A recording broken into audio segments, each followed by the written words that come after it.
If you've ever wondered what it takes to be a professional guitar player, or at least achieve a really high standard of playing ability on this instrument, or just get paid for playing, that's what I'm going to be talking to you about in this particular video. Now, anyone who watches my content on the regular knows that I'm usually doing guitar lessons, and then I'll post videos of me playing and all the rest of it. So what I'm going to do in this video, I'm going to put the guitar down. Now, the reason I'm going to put the guitar down is I think it's about time that I pulled back the curtain on how I came about on this sort of journey and where all of this came from. Now, the reason why I'm thinking about this is because just recently a lot of people have been asking me, how did I get into the guitar? When did I know that I wanted to do it professionally, and what was my plan, and how did I go forward with all of this stuff? And the reason why I've been asked that a lot is in my job nowadays, which is mainly as a guitar teacher. I've done all sorts of things of playing and what have you, but I've turned my life into making an income through teaching other people how to play the guitar. A lot of those people that I'm teaching are young students that are doing things like A-level music, and they're going to go off to uni and maybe go on to have careers in music and things like that. And they ask me for like my advice on a lot of these sorts of things. Now, some of the people that I'm teaching as well, there'll be adult learners that are looking to have a different outlook on their life. They're not very happy in the career that they have. They play guitar to a decent standard, but they're always asking me, like, what do I actually need to do to prepare myself to have an actual career in guitar playing?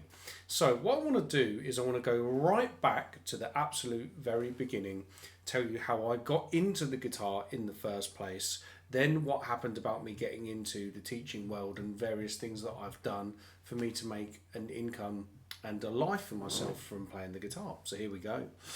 I started playing the guitar when I was 13. So where that came from, I was a fan of rock music. Now, when I was at school in the sort of early 2000s, punk rock and pop punk, all of that sort of thing was very prevalent in the music charts at the time.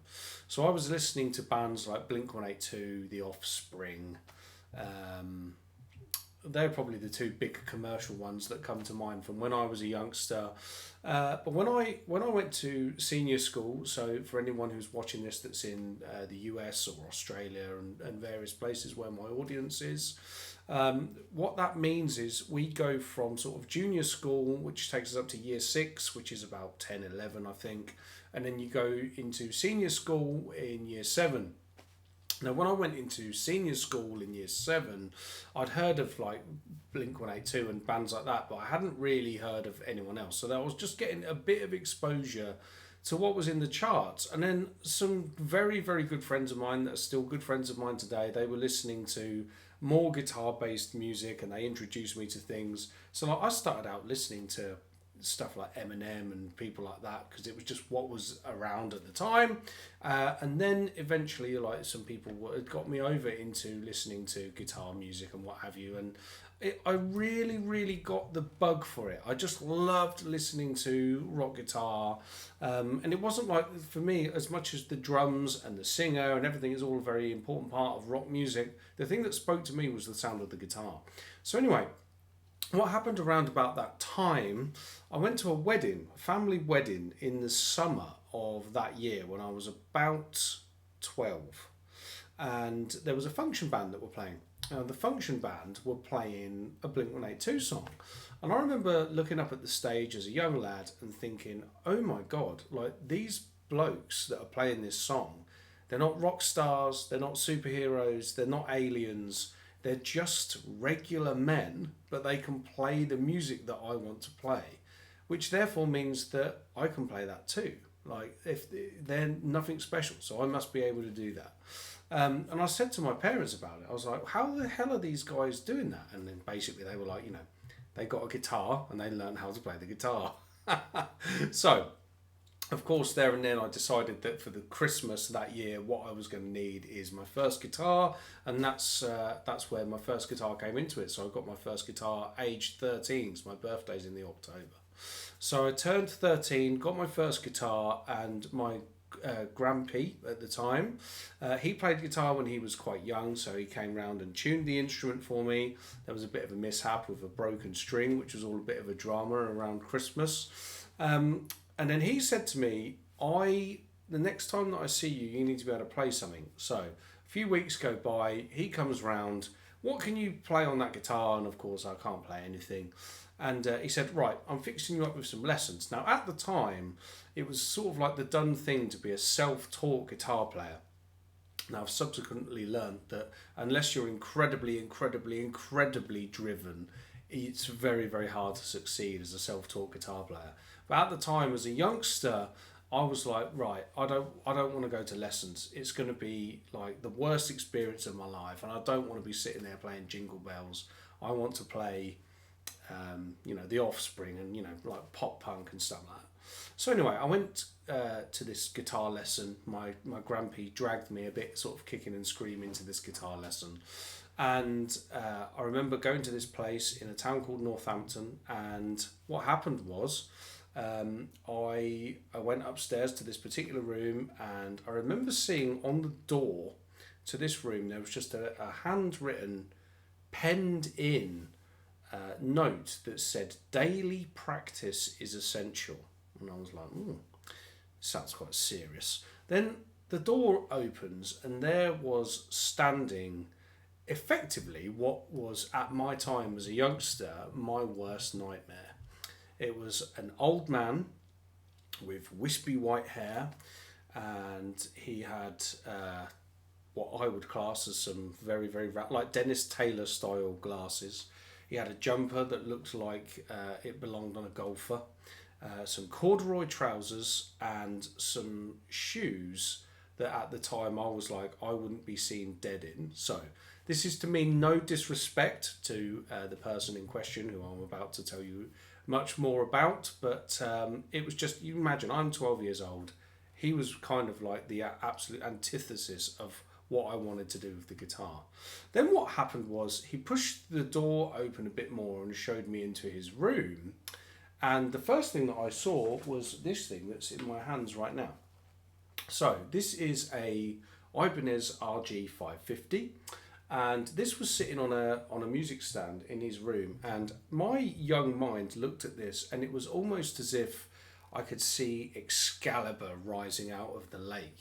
To me, this was the most beautiful instrument I'd ever seen. And I thought, not only is it a great looking guitar, but to me, Ibanez's have always been like the Lamborghini of guitars. I just love the shape and the loud colours and all of these things. I thought it was awesome. So the thing was, right, I looked over at this guy again and looked at this instrument, and I was like, how on earth does this really uncool looking dude own this really cool looking guitar? And of course, in the corner of the room, he also had a Hughes and Kettner amp that was wired up to huge speakers and all this stuff. I started looking around as well, and all of these books on his shelves, they were books of bands like the Offspring, the album Conspiracy of One. He had the tab book for that album. Also, as well, he had the tab book for Nirvana, Nevermind, Green Day, Papa Roach. All of this stuff that was all like in the charts or whatever when I was growing up. And I'm like, this guy probably deserves a bit more of a chance than I'm giving him here. So the next thing is, he then said to me, what do you want to play? And I thought that was not what you would get from guitar lessons. My young mind at the time was like, if you go to guitar lessons, you're going to be told, right, learn all of this theory, learn to read music notation, do all of this stuff, play all of this, and then eventually one day you might get to do something that you like. And that was not how this worked. So this guy that I'm mentioning here was called Brian. And actually what happened there and then on that day turned out to be the best thing that ever happened to me, really, because of, as much as I've just said, I really didn't want to go. He basically, with this particular guitar, coached me over the next couple of months on all of the music that I wanted to play. And I just said to him, I don't want to read music notation. I don't want to learn theory or anything like that. I just want to be able to play these songs. And he just went, okay, fine.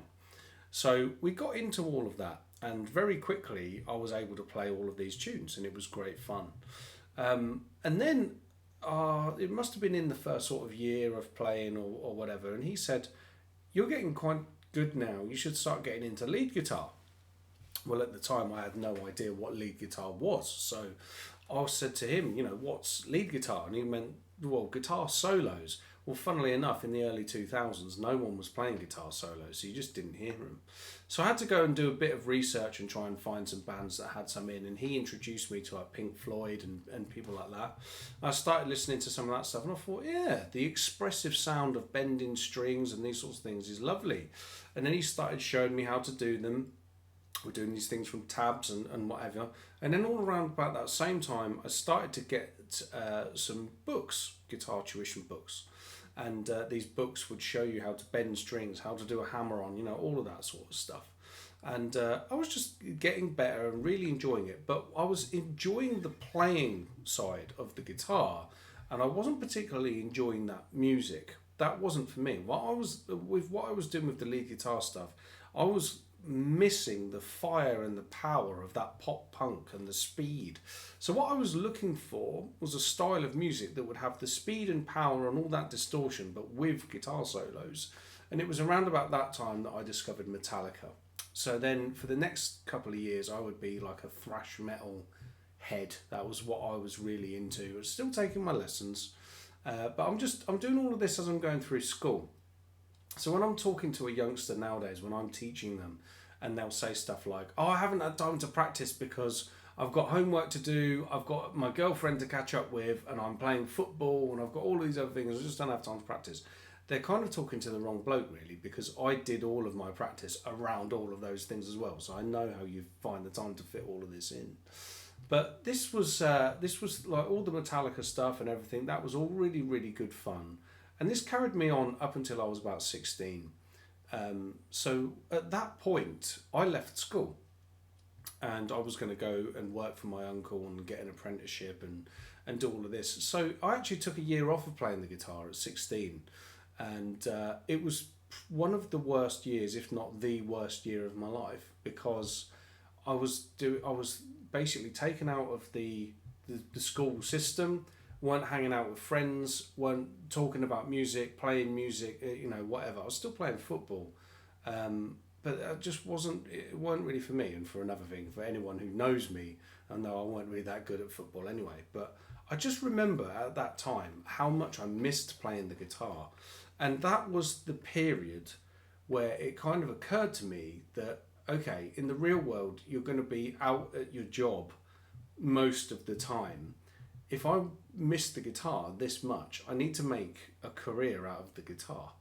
So around about 16, I backed out of the job that I had, and it was a bit of a disaster because my family were thinking, well, what the fuck are you going to do now, kind of thing.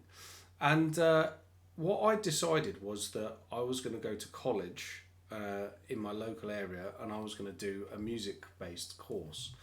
Now, no one in our family's really done anything like that before, so that was a bit of a shock to everyone, I think. Especially because in music, it's like, okay, you're going to go and do that, but how on earth are you going to make money? And I was looking at it as, well, what I'm obviously going to do is I'm going to do what Brian did. So Brian goes into schools and he teaches guitar all day, and then he teaches people privately at night. And he's got a nice house and he drives a decent car, and he's got money to go on holidays and do things like that. So he's making a living, the same as everyone else in my family's making a living. So I thought, even at that age, that's how you make a living from music, is teaching other people how to do it. And that's an honourable profession, right? Is teaching other people how to do something. That's a very honourable, decent, and also if you're good at teaching, it's a fun thing to do. So around about that time, I got onto my college course in Northampton, but also as well, I sort of put these ideas across to Brian, and he said, well, how about you start teaching now to find out if you like it? So I got back into playing my guitar. I went back to having my lessons, and at the age of 17 I started teaching my first students. Now they're only a few kids, like 7-year-olds or whatever, on a Saturday morning, but I loved it. And it was just one of those things where I enjoyed passing on the skills that I had, but seeing them getting really into it, I got a real kick out of it. So anyway, Brian at that point was old enough that he was going into retirement, and I knew I was going to lose my teacher, but I knew that although I'd started teaching and giving people lessons, I wasn't actually that good at guitar. It was kind of funny because through the Metallica connection, I had discovered Joe Satriani, because of course if you're watching this you'll probably know anyway, but Joe Satriani was the teacher of Kirk Hammett, who plays in Metallica. So Joe Satriani had basically become my god, and I just thought, as if you played fast legato things, that was all he was doing. Little did I know how much he knew about theory and all like playing through complex changes, understanding all of the scales, how it all fits together and all of that sort of thing. So it was around about that time that I met my second teacher, and he basically gave me a bit of a brutal experience, but it was absolutely the best experience that I'd ever had, in terms of he asked me to go into his room over at the place that we were teaching at, and he said, let's have a jam.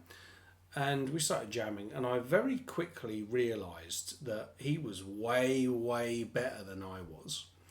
And I was going, dude, like, what are you doing? Like, he was playing like all up and down the whole guitar neck.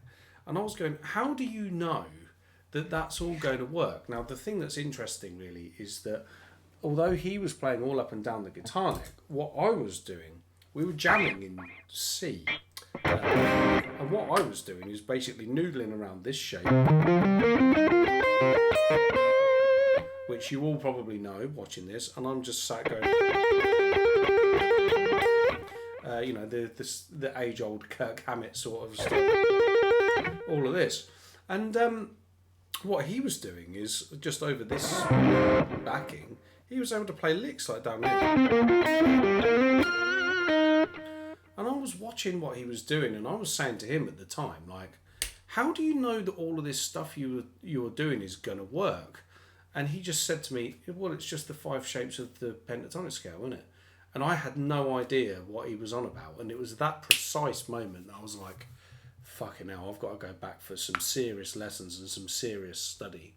So then around about that time, I probably took about 2 years worth of lessons with that guy. And he showed me the caged system, 3 notes per string, modes. Now at this point, I was like, I want to know theory. And I'm really, really interested in theory. I want to understand how music works. I want to know what all of these people like Vi and Satch and Malmsteen and that are all doing. Now, Vi, Satch and Malmsteen were the people that I thought at the time were the best guitarists in the world. And his name was Drew. He introduced me to Guthrie Govan. He introduced me to Brett Garsed, Greg Howe, Nuno, all of the other like guitar greats that you would start hearing about. And all of a sudden I was just like, fuck me, like the whole like guitar world just opened up. But where I was at this point, although I knew I wanted to teach in schools and like start getting private lessons, I was like, I need to have something that stands out about me that will allow people to, or not allow people as such, but give people confidence that they could come to me for a guitar lesson. So I did my grade 8. I thought, well, if I'm going to start teaching people how to do grades, I'd better at least do one. At this point, I'd never done any grades. So we studied the grade 8 syllabus, did that. And then I went off to a place in London called the Guitar Institute. So that is nowadays it's called ICMP, the Institute of Contemporary Music Performance. Now at the time, basically the way that was all funded, I couldn't go and live in London. Like my parents had to find the money somehow to pay for the course, which was a bit of a difficult thing at the time. It wasn't like you couldn't get student funding to go and do that kind of course at the time. So I had to pay for it. and I had to borrow the money off my parents, and it was a case of like, you better hope that there's some work at the end of this because you need to pay us back, and you know, all of this stuff. And that was what gave me the drive at that point to know, right, I have absolutely got to go into this world of teaching. I've started teaching, I've enjoyed the teaching. I obviously have a natural way with young people, which is not something that you can teach other people how to do, really. Although there's lots of teaching qualifications and all of this, just to how to be personable and a good communicator with young people, where they're willing to learn something that's so personal to them from you. You just have to have lots and lots of passion and lots of patience for their specific issues and whatever. And it just turned out that I was particularly good at it. So I knew that teaching was going to be the way. But I wanted to stand out as a guy that had been to a really good music college, had a good qualification behind him, and had studied under really, really great people, so that when I set things up privately as well, I'd have reasons for adults to come and basically like be in a position where you could teach people of any level, so beginner, intermediate or advanced, and then also be able to teach them lots of different styles. So of course, playing a guitar like this, it's obvious that I'm predominantly a rock guitar player, but I've also studied blues, jazz, fusion, and all of these sorts of things, so I can help lots of different people, lots of different levels. Now, I went off to the Guitar Institute, did my commuting and all the rest of it, and then basically once I'd finished my course, the previous teacher that I'd mentioned, he was working for a music service. He said to me, "What are you going to do once you finish at the Guitar Institute?" And I was like, "Well, I don't really know what I'm going to do, but I just need to increase my teaching. That's the thing that I'm trying to do." And he was like, "Well, there's a guy who's leaving the music service. You should audition, go and see if you can get the gig." Now, at the time, the problem that I had was that music service was in Bedfordshire, but I live in Northamptonshire. So basically, I went across, did my interview, went really, really well. I got the job, and I was thinking, well, you're looking at the two counties. They are bordering counties, but I was thinking it would be great if they would give me some schools to work in that are nearest to where I live. And all of the work that I got was in the south of the county. So what that has basically meant is that I've ended up building a reputation in areas that are well over an hour away from where I live. So at this point, I'm about 21 years old. I've got some good qualifications and some good experiences with great players and everything behind me. I was a pretty alright guitar player as well. But that's also something that you're always going to work on. You need to work on your playing forevermore. But I thought I was a really good guitar player, and then of course you start meeting other musicians and you find things that you need to work on, and it goes in all different directions. But so at that point, I started doing these commutes, which was a bit rubbish, and I was still working for this music shop in the evening, and I won't say too much on here as it's the internet, but there were some things that I just learned a few things about life and how things work and what have you, and I had to go self-employed.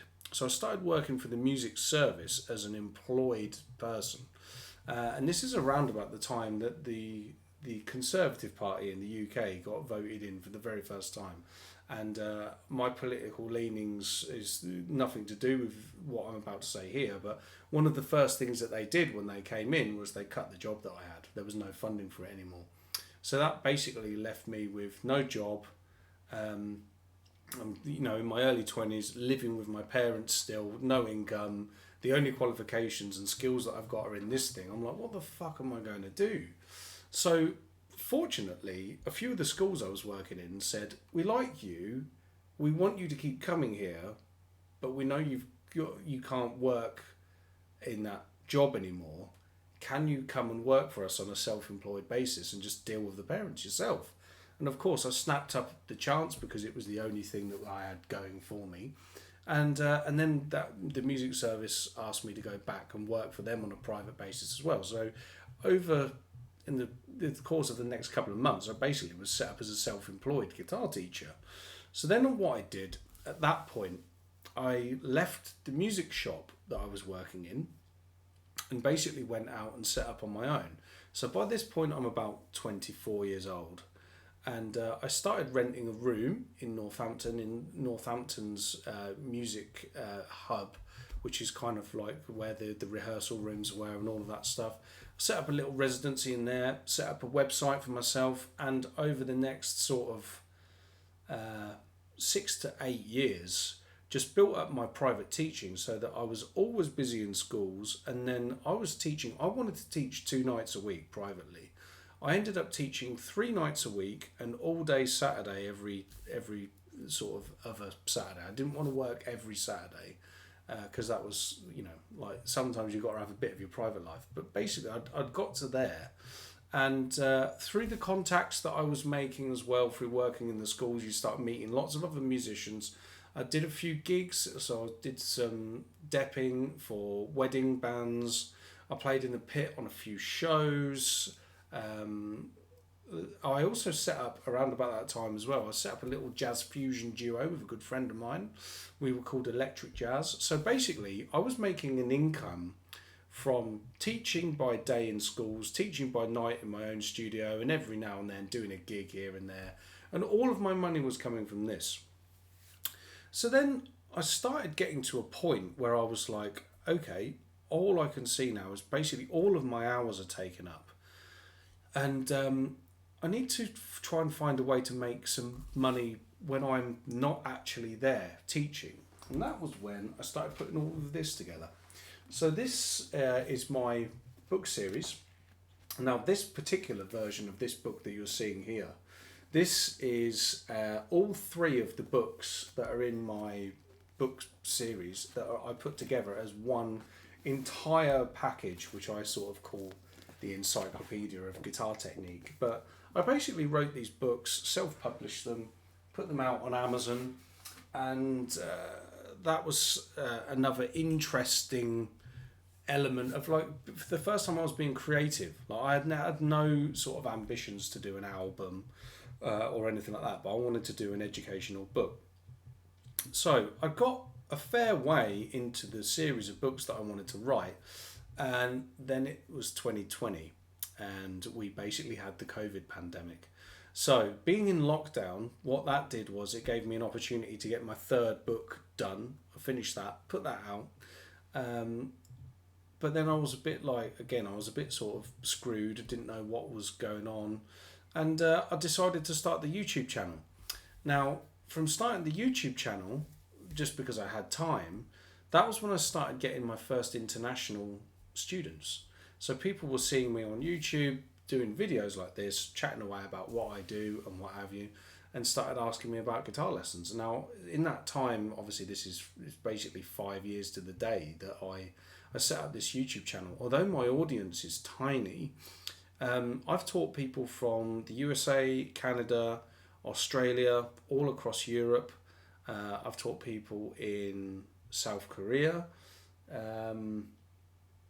I don't know if there's any other countries on that, but I know that my content has been consumed by people all over the world, South America, Japan, which is, it's absolutely mind-bending to think that that's what's happened from being this 13-year-old lad that wanted to pick up the guitar for the first time. So since then, I've also built an online learning platform, which is called Cutting Edge Guitar. I figured out many years ago when I set up the studio that it would look a bit lame if it was just my name, Anthony George. I thought it would be cool for people to go to a place. So, like, obviously me, Anthony George, is the teacher, but the old studio that I had back in Northampton was the Cutting Edge Guitar Studio.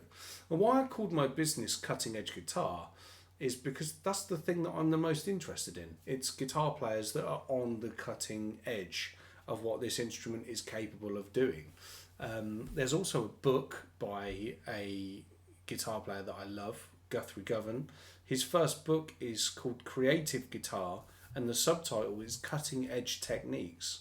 And I just thought, yeah, cutting edge guitar, that's what I'm interested in. I'm not really interested in playing acoustic guitar chords around a campfire or anything like that. I'm interested in people that are really pushing the envelope of what this instrument can do. And again, that's blues, or it's jazz, or it's fusion, or it's rock, metal. Cutting edge guitar is what I'm interested in. So that's just what I decided to call the business. And like I said, that we've now transitioned into a world where I'm now teaching mainly online. So I have online courses, one-to-one lessons that I deliver, and the books. What I did with those a few years ago, I took them off of being a printed book, so they haven't been available on Amazon for quite some time now, because I wanted them to be something that I could control through my own platform. So I turned them into a digital-only product. Well, I'm now in a position where enough people are asking me, can I get a printed copy of your books, that I've decided to make them available in print again. So I think at this point I'm going to wrap this video up, because if you've sat here listening to me up to this point, hopefully just everything that I've told you here has given you an insight into what it takes in terms of dedication to practicing the instrument and seeking out teachers and finding the knowledge that you can then, I haven't talked about the amount of hours of practice that I did. But yeah, when I was sort of in that 17-year-old period of going to my second guitar teacher and then thinking, I want to go to the Guitar Institute and I want to be a professional musician, I was practicing 5 hours a day. And when I tell most people that, most people will look at me and they'll look at me gone out going, fucking hell, that sounds like such a big amount of time.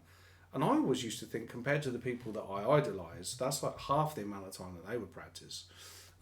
So I always realised, at a young age, that was all I was going to have in terms of my level of dedication. But it was enough to get me to where I wanted to be, which was a professional standard of playing and a professional standard of teaching. But yeah, the people like Vi out there, everyone knows Vi did his famous 10-hour-a-day practice routine and all of that stuff. So but yeah, hopefully the insight that you'll get from watching this video is that it will show you what is required in terms of dedication to the instrument, but also what's required in terms of dedication to thinking about what you want to do with your career, thinking about how you're going to achieve it, and then going out there and just putting pedal to the metal and doing it.